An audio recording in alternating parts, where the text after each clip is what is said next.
ठरलं तर मग या मालिकेच्या आजच्या भागामध्ये आता प्रतिमाने तडफदारपणा दाखवत नालायक प्रियाची अश्विन समोर पोलखोल केलेली आहे। प्रिया किती खोटारडी, कशी खोटारडी आहे हे सगळं अश्विनच्या समोर उघड करताच अश्विनचे डोळे उघडत प्रतिमाने जो काही धमाका केलाय पाहूया। इकडे आता अश्विनची अवस्था बघून सायलीला खूपच वाईट वाटत असतं। ती विचार करत असते काय चाललंय हे, म्हणजे अश्विन भाऊजींच्या सोबत आता हे सगळं प्रिया वागते, हिला धडा शिकवलाच पाहिजे। त्यावरती अर्जुन म्हणतो कसं आहे ना, ही प्रिया जे काही वागते त्याला अश्विनच कारणीभूत आहे। त्याने नाक कान डोळे सगळं बंद ठेवलंय आणि आता त्याने काहीही सारासार विचार नाही करायचा असं ठरवलंच असेल तर आपण त्याची मदत करू शकत नाही। तुला माहिती आहे का, हा अश्विन असाच आहे, याला न बाकी कुणाचंच काही ऐकायचं नसतं जोपर्यंत तो स्वतः एक्सपिरियन्स करत नाही तोपर्यंत। असं म्हटल्यावरती मग आता लगेचच इकडे सांगायला लागतो अर्जुन त्याच्या लहानपणीचा एक किस्सा। आणि त्याच्या लहानपणीचा किस्सा सांगताना तो म्हणतो एकदा न त्याची कसले तरी स्पोर्ट्स कॉम्पिटिशन होती आणि त्याला त्या पाय दुखत होता। त्याला घरच्या सगळ्यांनी सांगितलं होतं की तू खेळू नकोस, कारण काही झालं तरी सुद्धा तुझा पाय दुखवेल, पण तो ऐकला नाही। मी खेळणार खेळला, पण त्यानंतर त्याचा पाय जो काही असा दुखायला लागला ना, आणि त्यानंतर मग आता त्याला तेव्हा रिअलाइज झालं की नाही काहीतरी गडबड होती, मी खेळायला नको होतं। मग नंतर आला आणि मग आता म्हणायला लागला की नाही मी तुमचं ऐकायला पाहिजे होतं, माझा पाय दुखावलाय। पण ते नंतर ना त्याचा एक्सपिरियन्स आल्यावरती ना, यावरती सायली सांगायला लागते मी त्या क्षणाची वाट पाहते जेव्हा आत्ता सुद्धा अश्विन भाऊजी येऊन बोलतील की मी प्रियावरती विश्वास ठेवून खूप मोठी चूक केली, असं आता सायली म्हणायला लागते। त्यावरती अर्जुन म्हणतो हो तू काळजी करू नको, तो सुद्धा दिवस लवकरच येईल, असं म्हणत अर्जुन आता सायलीला समजवत असतो। बरं हे सगळं चालू असताना इकडे आता नागराज येतो आणि नागराजला सुमन सांगते हे बघा मला काय म्हणायचंय, तुम्ही हे असं महिपतला भेटताय, हे जर का आता भाऊजींना आणि वहिनीला समजलं तर आपल्यासाठी खूप मोठं धोक्याची घंटा आहे ना। त्यांना जर का या गोष्टी समजल्या तर त्यांना किती वाईट वाटेल, ही गोष्ट तुम्हाला कळते का, असं म्हटल्यावरती मग आता नागराज म्हणतो एक मिनिट, त्यांना वाईट वाटते ही गोष्ट मुळातच त्यांना आता कळणार तरी कशी आहे, कोण सांगणार आहे त्यांना की त्यांना हे मी महिपतकडे जातोय हे। यावरती मग आता सुमन गडबडते आणि त्यावरती नागराज म्हणतो तू सांगणार आहेस का, तू त्यांना सांगणार आहेस का की मी नागराजला म्हणजे मी महिपतला जाऊन भेटतोय ते, असं म्हटल्यावरती सुमन गडबडते आणि त्यावरती मग आता इकडे नागराज म्हणायला लागतो कसं आहे ना, तू सांगितलंस ना त्यांना, तर तुझा भाऊ आणि बहीण त्यांची ती छोटी मुलगी पूर्वा माहिती आहे ना, ती पूर्वाचं काय होईल ते, ही गोष्ट तुला समजायला पाहिजे। पूर्वाला या सगळ्यामध्ये एकटी जाते, म्हणजे बाहेर सुद्धा ती एकटी जाते, क्लासला पण एकटी जाते, स्कूलला पण एकटी जाते। मग असं सगळं होत असताना जर का एकटी जाताना कोणी तिच्यावरती हल्ला केला, काही केलं तर आपण काहीच करू शकत नाही आणि मग आपल्याला या सगळ्यामध्ये आता पश्चाताप होईल, कळतंय का तुला, असं जर का घडलं तर चालेल का। यावरती आता सुमन समजते की इनडायरेक्टली हे आपल्याला धमकी देत आहेत आणि धमकी देऊन आपल्याला आपण टोन बंद ठेवावं असं सांगतायत। आणि त्यानंतर बिचारी सुमन काहीच बोलत नाही आणि ती गप्पच बसते। नागराजने एक प्रकारे तिच्या भाचीला म्हणजे तिच्या असलेल्या आई म्हणजे तिच्या भावाच्या मुलीला मारण्याची धमकी दिलेली असते। सुमनला कळत नाही काय असला नवरा आहे की याच्यासोबत आता आपण लग्न करून बसलोय ते। हे सगळं चालू असताना इकडे सायली रूम मध्ये येते। सायली रूम मध्ये आल्यावरती मग आता सायली सांगायला लागते या प्रियाला तर मी सोडणारच नाहीये, किती आणि कसा माझ्या कुटुंबाला त्रास देते आहे, मी अजिबात हे सगळं सहन करणार नाही, असा सायली विचार करत असताना अर्जुन म्हणतो तू इतका विचार करू नकोस, हे बघ सगळ्या गोष्टी ठीक होतील। यावरती सायली सांगायला लागते नाही, ही प्रिया जे काही अश्विन भाऊजींच्या सोबत वागते ना ते लवकरात लवकर संपलं पाहिजे। बरं, हे बोलणं चालू असताना तिकडे आता चैतन्यचा फोन येतो आणि अर्जुन म्हणतो मीच तुला कॉल करणार होतो. अरे उद्या त्या स्केच आर्टिस्टला बोलवलंस का? आपल्याला त्या केस संदर्भात त्याच्याशी बोलायचं होतं. यावरती चैतन्य म्हणतो हो, उद्या स्केच आर्टिस्ट आपल्या घरी म्हणजे आपल्या अन्नपूर्णा निवासात येणारच आहे. असं म्हटल्यावरती मग आता लगेचच अर्जुन म्हणतो ठीक आहे, मग उद्या आपण भेटूया. असं म्हटल्यावरती अर्जुन आता इकडे चैतन्याला उद्या भेटण्याचं सांगतो आणि मुळातच या सगळ्यामध्ये आता अर्जुनच्या डोक्यामध्ये एक गोष्ट क्लिक व्हायला लागते. अर्जुन विचार करायला लागतो की नाही काहीतरी गडबड आहे. म्हणजे आता मी ह्या स्केच आर्टिस्टला असंही तसंही बोलवतोय, तर आता मी सायलीच्या लहानपणीचा तो जो काही कार्डवरचा फोटो आहे तो फोटो जर का दाखवला तर तो फोटो दाखवून मी आता त्यांना म्हणजे तो फोटो ब्लर आहे तो व्यवस्थित स्केच काढून घेऊ शकतो आणि स्केच काढून घेतल्यावरती मग आता मी नंतर तिचा शोध घेऊ शकतो असा विचार त्याच्या मनात येतो. पण हे सगळं मला गुपचूप करायला पाहिजे, कारण सायलीला जर का हे समजलं तर मग मात्र काही खरं नाहीये किंवा सायलीला हे काही आवडणार नाहीये. असं म्हटल्यावरती मग मात्र आता इकडे अर्जुन त्या स्केच आर्टिस्ट सोबत गुपचूप बोलायचं ठरवतो. बरं, हे सगळं चालू असताना मग तोपर्यंत आता इकडे सकाळी सायली उठते आणि छानपैकी तुळशीची पूजा करत असते आणि ती सांगायला लागते तुळशी मातेला, खरंच तू दारामध्ये उभी आहेस ना संकटांचं निवारण करण्यासाठी, त्यामुळे या प्रियासारख्या माणसांना काही चान्स मिळत नाहीये या घरामध्ये कुरघोडी करण्याचा. तू जोपर्यंत आमच्या पाठीशी ठामपणे आहेस ना, मी या प्रियाला अजिबात कोणत्याही परिस्थितीमध्ये या घरात येऊ देणार नाही म्हणजे नाही. असं म्हणत ती आता प्रार्थना करत असते आणि पाहते तर काय अश्विन उठलेला असतो, पण ही प्रिया मात्र ठामपणे ढाराढूळ झोपलेली असते. सायलीला हे बघवत नाही, तिला काल रात्रीचा प्रसंग आठवतो, काल रात्री जे काही घडलं ते आठवतं आणि त्यानंतर ती आता हातामध्ये घंटा घेते आणि घंटा घेऊन यादेषु सर्वभूतेषु शक्तिरूपेण संस्थिता हे गाणं म्हणायला लागते किंवा ही आरती म्हणायला लागते. मोठ्या मोठ्याने ती आता वाजवते आरती म्हणते जेणेकरून प्रियाला या सगळ्यामध्ये आता बरोबर तिला उठवता येईल. या कारणासाठी ती आता आरती म्हणायला लागते. आरती म्हणता इकडे आता प्रियाची झोप मोड होते. प्रिया या सगळ्यामध्ये आता इकडे गडबडते आणि गडबडलेली प्रिया आता इकडे जोराजोरात अशी घाबरून उठते आणि ती सायलीकडे पाहायला लागते. ज्या वेळेला ती सायलीकडे पाहते त्यावेळेला तिच्या रागाचा पारा चढतो आणि चिडलेली प्रिया आता काय चाललंय तुझं असं मोठ्याने ओरडायला लागते. बाद झालं ना, मी झोपतीये ना. यावरती मग आता सायली म्हणते तू आणि झोपतेस तर इथून उठ पहिले. कसं आहे ना, म्हणजे तुला हे माहितीच नसेल की सकाळी उठायचं असतं, उठून छानपैकी आता देवाची आरती करायची असते. लग्न झाल्यानंतर 4 दिवस तू ही फक्त नाटकं केलीस प्रिया, पण आता बाद झालं हा.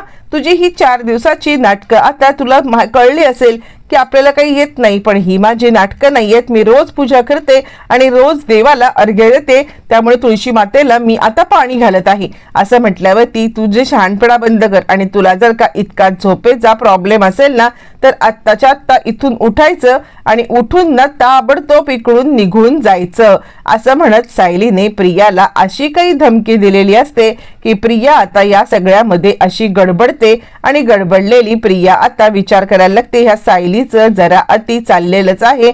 म्हणजे प्रत्येक वेळेला माझ्या पुढे ही करत असते असा ती विचार करते आणि त्यानंतर सायली तिला चांगलाच दम देते आणि दम देऊन सायली तिकडून निघून जाते. सायली निघून गेल्यावरती आता इकडे प्रिया विचार करते हा अश्विन कुठे कडमडलाय. पण तेवढ्यात अश्विन आता इकडे डिस्पोजेबल प्लेट मधून काहीतरी बाहेरून खाऊ घेऊन आलेला असतो आणि तो सांगतो हे बघताना मी मागच्या नळावरती जा, तोंडबिंड धुवून घे आणि आता ब्रेकफास्ट करण्यासाठी तू माझ्यासोबत ये. यावरती प्रिया म्हणते अश्विन काय चाललंय, असंच किड्या मुंगींसारखं आपण जगायचं आहे का? रात्रभर मच्छर फोडणार, त्यानंतर हे असं जळावरती जाऊन अनहायजेनिक पाणी घ्यायचं, तेच पाणी प्यायचं, त्यांनीच तोंड धुवायचं, त्यानंतर पुन्हा हे असं इथं बसायचं घाणेरड्यासारखं चिखलात आणि हे आता डिस्पोजेबल प्लेट मधून खायचं. अरे त्यापेक्षा मेलेलं बरं ना इथे मी राहण्यापेक्षा. असं म्हटल्यावरती अश्विन म्हणतो आपल्याकडे दुसरा कोणता पर्याय आहे का? यावरती आता इकडे प्रिया सांगायला लागते नाही, तुला माहिती आहे ना की मी ज्या वेळेला जेलमध्ये होते त्यावेळेला ऑलरेडी माझी तब्येत खराब झाली होती आणि माझी तब्येत खराब झाल्या कारणाने आता इकडे मला काहीतरी ट्रीटमेंट हवे आणि तेच सोड, मला व्यवस्थित राहणं खाणं तरी पाहिजे. यावरती आता अश्विन म्हणायला लागतो, तू बघितलंस ना की हे लोक तुझ्यासोबत कशी वागतायत, ती कशी घेतील तुला. मी माझ्या परीने बराच प्रयत्न केला पण ते लोक ऐकायलाच तयार नाहीयेत ना. यावरती आता इकडे प्रिया सांगायला लागते, ठीक आहे, तुझ्या घरची माणसं जर का ऐकत नाहीयेत तरी माझी सुद्धा माणसं आहेत ना. असं म्हणत प्रिया आता या सगळ्यामध्ये आपल्या माणसांचा उल्लेख करते आणि त्यानंतर आता इकडे अश्विन म्हणतो, तुझी माणसं? अगं कोण तुझी माणसं? तुझ्या माणसांनी तुला कधी आले तरी का भेटायला जेलमध्ये येऊन कधी तुझी चौकशी तर केली का? रविराज काकांनी तर आता त्यांची केस तुझ्याकडून काढून घेतली, म्हणजे सोडून दिले तुला. जेल आणि बेलचं सोड, पण तुला साधे भेटायला सुद्धा आले नाहीत. ती लोक काय तुला घरात घेणार? यावरती प्रिया विचार करते, नाही, याआधी सुद्धा आता मी असं केलेलं आहे. मी त्याला म्हणजे इतकं काही इमोशनली ब्लॅकमेल करून टाकलंय की काही झालं तरी सुद्धा त्याच्यामधला वकील मरून त्याच्यामधला बाप जिवंत होईल. आता सुद्धा मला असंच काहीतरी करायला पाहिजे की त्याच्यामधला वकील मरून त्याच्यामधला बाप जिवंत होईल. पण अश्विन मात्र ठाम असतो की हे बघताना तू तिकडे जाऊ शकत नाहीयेस, कारण ना ती लोक तुला घेणार नाहीत किंवा त्या लोकांना तुझ्याबद्दल काहीच वाटत नाहीये. यावरती प्रिया म्हणते, हे बघ अश्विन, ते माझे आई बाबा आहेत. काही झालं तरी सुद्धा माझे आई बाबा मला आता असं वाऱ्यावरती सोडू शकणार नाहीयेत आणि त्यामुळे आता काही झालं तरी सुद्धा आपण तिकडेच जाऊया. यावरती मग आता अश्विन म्हणायला लागतो, तन्वी असं काय करतेस? अगं तू तिकडे राहू पण मी कसा तिकडे राहू? असं म्हणत तो जेन्युइन प्रश्न विचारायला लागतो. इकडे तोपर्यंत स्केच आर्टिस्ट आलेले असतात आणि स्केच आर्टिस्ट आता इकडे अर्जुनला म्हणतात, सांगा कोणत्या क्रिमिनलचं चित्र काढायचं आहे किंवा कोणता तुमचं साक्षीदार चित्र काढायचं आहे, काय करायचं आहे स्पष्टपणे सांगा. आणि यावरती मग आता लगेचच इकडे अर्जुन म्हणायला लागतो, एक मिनिट, म्हणजे तसं कोणत्या क्रिमिनलचं वगैरे चित्र नाही काढायचंय मला ना, यावेळेला एक वेगळीच तुम्हाला केस द्यायची आहे. असं म्हटल्यावरती तो आता स्केच आर्टिस्ट म्हणतो, कसली केस, काय बोलताय तुम्ही? यावरती मग आता अर्जुन म्हणतो, ठीक आहे, पहिलं त्याने आता एक जे काही त्याचं सस्पेक्टचं चित्र असतं म्हणजे कामाचं चित्र असतं ते काढून घेतलेलं असतं आणि त्यानंतर अर्जुन आता त्याला येते आय कार्ड सायलीचं देतो आणि तो म्हणतो, हे ना थोडंसं माझं पर्सनल काम आहे. यावरती तो म्हणतो, म्हणजे काय करायचंय? यावरती अर्जुन म्हणतो, या आय कार्ड वरती ना एक पिक्चर आहे, एका लहान मुलीचं पिक्चर आहे आणि लहान मुलीचं पिक्चर आता ते थोडंसं ब्लर झालंय किंवा तो फोटो थोडासा खराब झालाय, त्यामुळे नीटसं ते ओळखू येत नाहीये. तर तुम्ही एक काम काय करायचं माहितीये का, की तुम्ही हा फोटो जो काही ब्लर आहे ना तो फोटो जरा आता उजळपणे होईल ना अशा पद्धतीने करा. असं म्हटल्यावरती मग आता लगेचच इकडे तो माणूस म्हणाला लागतो, ठीक आहे, तुम्ही मला फोटो दाखवा. तो फोटो दाखवला तर आता मी तो ब्लर हे करण्याचा नीट प्रयत्न करतो. असं म्हटल्यावरती पटकन अर्जुन आय कार्ड आणतो आणि आय कार्ड आणून आता इकडे अर्जुन त्या आय कार्डला त्याच्या समोर धरतो. हा तो फोटो आणि या फोटोवरून तुम्हाला आता इकडे क्लिअर फोटो काढायचा आहे. असं म्हणत तो आधी बघून येतो की सायली काय करते, सायलीचं लक्ष तर नाहीये ना, किंवा सायली या सगळ्यामध्ये आपल्याकडे पाहत तर नाहीये ना, हे सगळं आता इकडे तो पाहतो आणि त्याच वेळेला मग तो विचार करतो, ठीक आहे, सायलीचं लक्ष तर नाहीये, त्यामुळे आपण आता काही करू शकतो किंवा आपण आता ह्याला स्केच काढण्यासाठी देऊ शकतो. मग तो ते आय कार्ड देतो आणि जरा लवकर हा. यावरती आता सायलीचा तो फोटो असतो तो पुरता ब्लर झालेला असतो आणि त्यामुळे त्याच्यामध्ये काही व्यवस्थित दिसत असं नसतंच, त्यामुळे तो स्केच आर्टिस्ट जरा संभ्रमात पडतो. तो स्केच आर्टिस्ट तो फोटो घेतो आणि काय त्याच्यामध्ये करता येईल का हे पाहण्याचा प्रयत्न करत असतो. बरं, त्याच वेळेला मग आता प्रिया सांगते, हे बघ अश्विन, कसं आहे ना, माझे बाबा माझ्यापेक्षा तुला जास्त प्रेम करतात, त्यामुळे तू तिकडे आलास तरी त्यांना आवडणारच आहे. अश्विन म्हणतो, हे बघ तन्वी, पण मला ते चालणार नाहीये. यावरती प्रिया म्हणते, ठीक आहे, मग तुला नसेल माझ्यासोबत यायचं तर नको येऊस, तू माझ्यासोबत येऊ नकोस, मी एकटीच जाईन. हा, पण मी एकटी गेल्यावरती त्यानंतर मग आता तू माझ्याशी बोलायला सुद्धा यायचं नाहीयेस, माझ्याशी अजिबात बोलायला यायचं नाहीयेस. असं म्हटल्यावरती मग आता अश्विन सांगायला लागतो, तन्वी असं काय करतेस? यावरती प्रिया म्हणते, हो, ही मी बोलले ना ती काळ्या दगडावरची पांढरी रेष आहे. काही झालं तरी सुद्धा तू चल माझ्यासोबत, नाही तर पुन्हा आयुष्यात माझ्याशी कधी बोलू नको असं म्हटल्यावरती मग आता लगेचच अश्विन गडबडतो आणि आता बायकोचा बैल लगेचच तिच्या पाठीपाठी तिच्या माहेरी जायला तयार होतो. आणि आता प्रियाचं एक एक पाऊल यशस्वी पडत असतं. प्रिया आता माहेरी जाऊन नाटक करून ती आता काही झालं तरी सुद्धा रविराज आणि प्रतिमा यांना भुलवायचं हा विचार करायला लागते. फायनली अश्विन सुद्धा बायकोचा बैल बायकोच्या तालावरती नाचायला तयार होतो. बरं, हे सगळं चालू असताना मग आता अश्विन म्हणतो पण तिकडे गेल्यावरती आपल्याला एक्सेप्ट नाहीच केलं जाणार आहे, हे तुला का समजत नाहीये. प्रिया म्हणते हे बघ ते सगळं जाऊ दे, मी तुला म्हटलं ना चल, एकदा अनुभव घेतल्याशिवाय आपल्याला कसं काय कळायचंय, तू चल तर माझ्यासोबत, मग मी काय करते ते बघ असं म्हणत प्रिया आता अश्विनला कन्व्हिन्स करण्यामध्ये यशस्वी होते की काही झालं तरी सुद्धा आपण जायचं म्हणजे जायचं. प्रियाचा आमदंड भेद सगळं वापरून हे करत असते. इकडे स्केच आर्टिस्ट स्केच काढत असतो आणि आता चैतन्य फोनवरती बोलत असतो. सायलीने सगळ्यांसाठी कॉफी ठेवलेली असते आणि ती स्टडी रूमच्या दिशेने कॉफी घेऊन येते. पण त्याच वेळेला आता इकडे स्केच आर्टिस्टच्या हातामध्ये सायलीचं आय कार्ड असतं आणि ते आय कार्ड जर का सायलीने पाहिलं तर आपलं काही खरं नाही असं अर्जुनला वाटतं आणि त्यामुळे अर्जुन आता ताबडतोब त्या स्केच आर्टिस्ट कडे ते लपवायला सांगतो जेव्हा सायली येते. पण त्या स्केच आर्टिस्टला हे काही माहित नसतं आणि त्याला काही यातलं काही कळत नसतं. मग त्यावेळेला सायली येते आणि सायली आता म्हणायला लागते कॉफी आणले. तर अर्जुन आणि चैतन्य नाही कॉफी कशाला, कॉफी वगैरे आम्हाला काही नको आहे असं म्हणायला लागतात. त्यावरती सायली म्हणते अहो तुम्हाला नको असेल पण त्यांना तर हवी असेल ना. आता त्यावरती तो स्केच आर्टिस्ट म्हणतो हो हो मला कॉफी चालेल. आणि आता अर्जुनच्या रागाचा पारा चढतो. कसला आहे हा, म्हणजे ह्याला मी म्हटलं की नाही नको आहे तर हा तरी सुद्धा काही ऐकायला तयार नाहीये.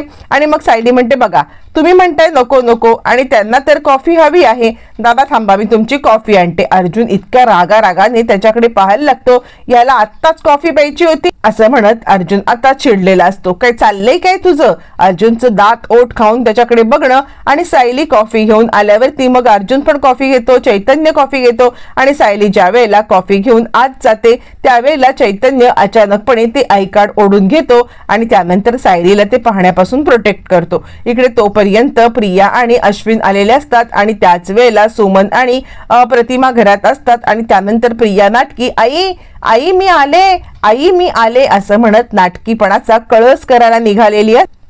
आई तुला बघून मला किती आनंद झाला म्हणून सांगू असं म्हणत नाटक करत आता ती इकडे आईला मिठी मारायला येते.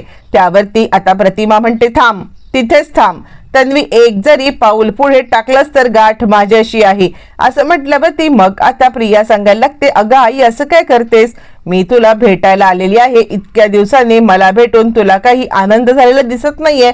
यावरती ती सांगते बघ प्रतिमा चिडते आणि आज तुझे बाबा घरात नाहीयेत, ते यायच्या आधी इथून निघून जा, ते जर का आले ना तर मात्र खूप मोठा गोंधळ होईल. यावरती प्रिया कसली ऐकायला, आई ऐक ना, आई मला माहितीये तू मला खूप प्रेम करतेस असं म्हणत ती आत शिरण्याचा प्रयत्न करते.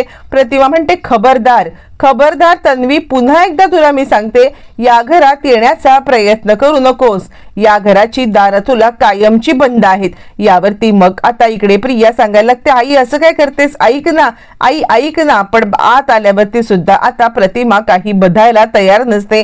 या वेळेला काही झालं तरी प्रियाला आता धडा शिकवायचाच किंवा तिला ऐकायचंच नाहीये हे प्रतिमाने ठरवलेलं असतं. आणि त्यामुळे मग आता प्रतिमा सांगते या घरामध्ये तुला थारा नाहीये, बाबा आले तर खूप मोठा तमाशा होईल, मला ते सगळं नको आहे, आत्ताच्या आत्ता तुम्ही इथून निघून जा, मी पुन्हा काही तुम्हाला सांगणार नाही. इकडे तोपर्यंत आता अर्जुन विचार करत असतो की अरे बापरे, सायलीने आता जर का ते आय कार्ड पाहिलं तर माझं काही खरं नाही. पण सायलीने आय कार्ड नसतं पाहिलं, सायली निघून गेलेली असते आणि अर्जुनला कळतं की चैतन्यने आता त्याला वाचवले. लगेच अर्जुन खूपच खुश होतो आणि थँक्यू मित्रा सो मच, तूच माझा खरा मित्र आणि तूच मला प्रत्येक वेळेला वाचवतोस. त्यावरती तो स्केच आर्टिस्ट म्हणतो सॉरी सर, म्हणजे तुम्ही हे दिलेत ना आय कार्ड याच्यावरून कठीण आहे ते स्केच काढणं, कारण आय कार्ड ऑलरेडी खराब झाले, मला नाही वाटत याच्यावरून स्केच काढता येईल, सॉरी. यावरती अर्जुन म्हणतो ठीक आहे. अर्जुनचं हे काम अर्धवट राहतं आणि अर्जुन थोडासा उदास होतो. इकडे आता प्रियाची नाटकं सुरू होतात. प्रिया स्वतःला मारण्यासाठी रॉकेल अंगावरती ओतून घेते आणि अश्विन हात जोडून विनंती करतो ऐक ना प्रतिमा, त्या थांबव ना तिला. प्रियाची नाटकं सुरू असतात आणि आता प्रतिमा भांबावून जाते। प्रियाने या सगळ्यामध्ये आग लावून घेतलेली असते आणि प्रतिमा तिला आता आतमध्ये घेणार का हे मात्र आता कळायचं असतं। त्यावेळेलाच अर्जुनच्या हातामध्ये प्रियाचं गाठोडं सापडलेलं आहे।